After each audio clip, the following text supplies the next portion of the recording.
What's up, good people? Hold up. I think our lens is a little bit dirty here. There we go. What's up, good people? Mark Holmes here, and as always, I want to thank you all for watching, commenting, subscribing, and being part of the Joe Boo Sports Report. Without you guys, as well as you ladies, you know that this literally does not work. Man, it is Friday night. Just got finished with my live stream. Shout out to everybody that came in. We had a ball. It's kind of funny. It's really kind of funny because, the Eagles fans have been talking a lot all off season, that they have been just talking like crazy.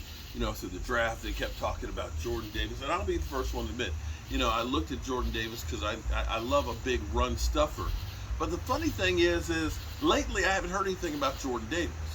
That they got A.J. Brown and everything else, and the hype for them. All the talking heads have been talking about the Eagles, and that they're the odds-on favorite, that they've done so much, that they're one of the up-and-coming teams, especially after last year being a playoff team, and that they've done more than the Cowboys, and yada yada yada.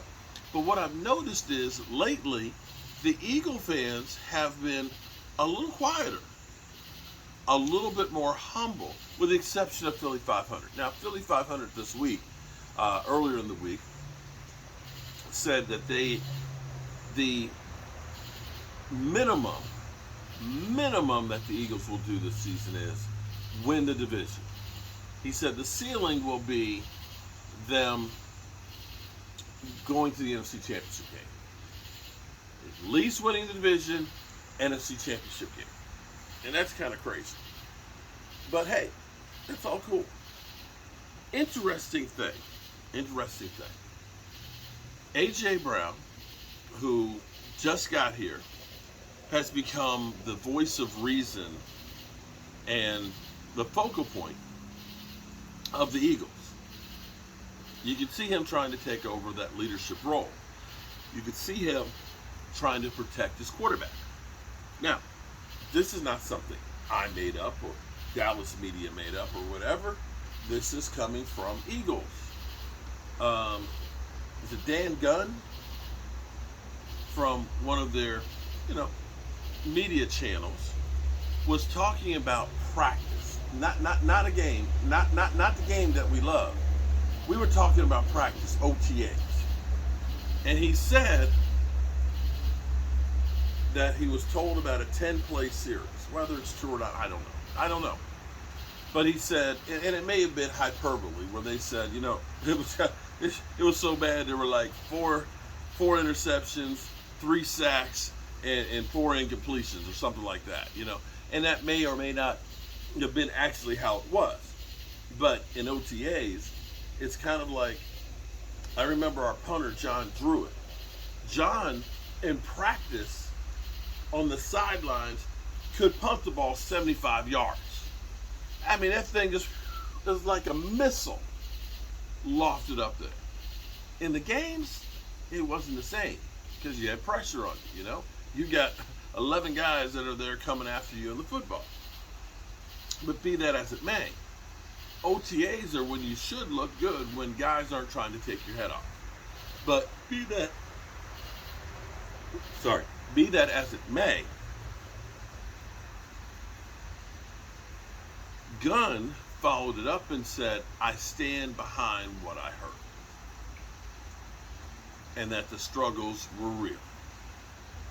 Enter A.J. Brown, who is saying, oh, that's a whole bunch of bullshit, man. That never happened. It never happened. Never happened. Turns out, it didn't happen while A.J. Brown was there. But apparently, this was before A.J. Brown got there.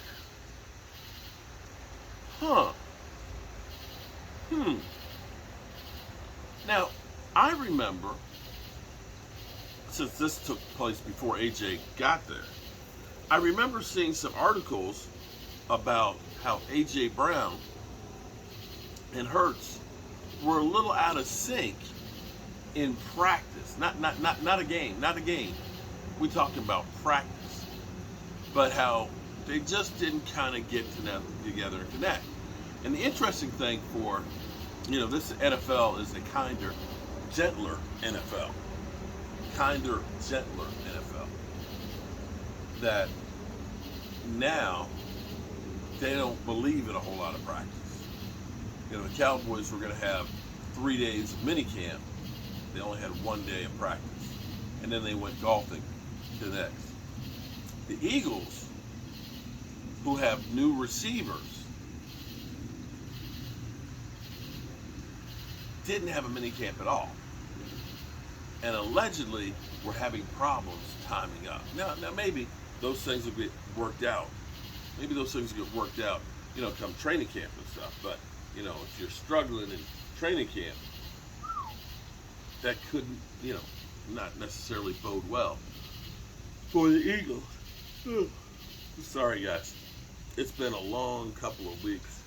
It feels like I have been just constantly on the go and on the road. And tomorrow morning, I got to get up early. Got to help my daughter move some stuff. And so I got a 4-hour drive up and then maybe drive back tomorrow night or drive back early Sunday morning. And so that'll be another trip on the road. I'm not complaining.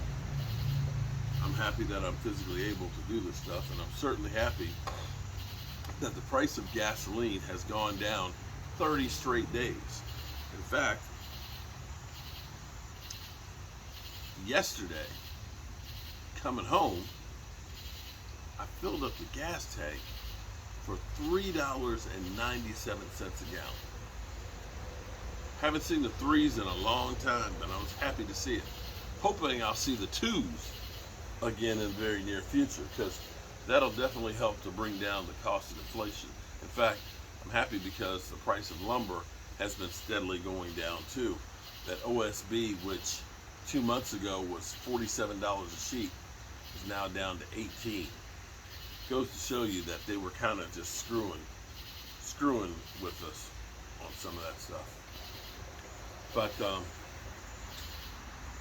yeah, I originally was going to talk about Jimmy Johnson and how it's a travesty that he's not in the Ring of Honor. And tonight, while I was doing the show,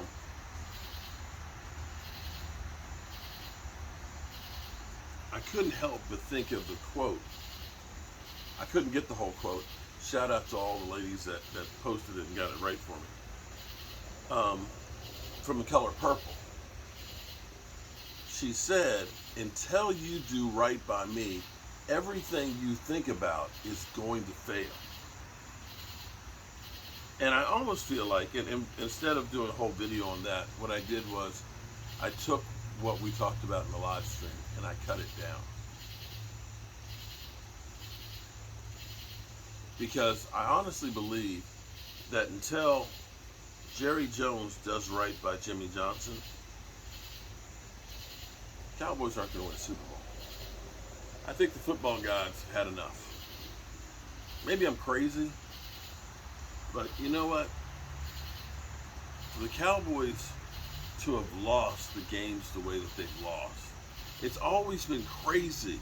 It's bad enough that you lose games, but it's crazy how they leave the worst taste in your mouth. You think about Dak Prescott, and the quarterback sneak. You think about the catch, no catch. You think about Tony Romo bobbling the snap. You think about the Cowboys taking the lead with only a few seconds left, and Aaron Rodgers making a miracle pass down the sidelines that there's no way in hell that it should have been caught, or the official should have called the holding on his offensive line. That I honestly believe it's karma and the football god saying, "Jerry, until you do right by Jimmy, you ain't winning jack."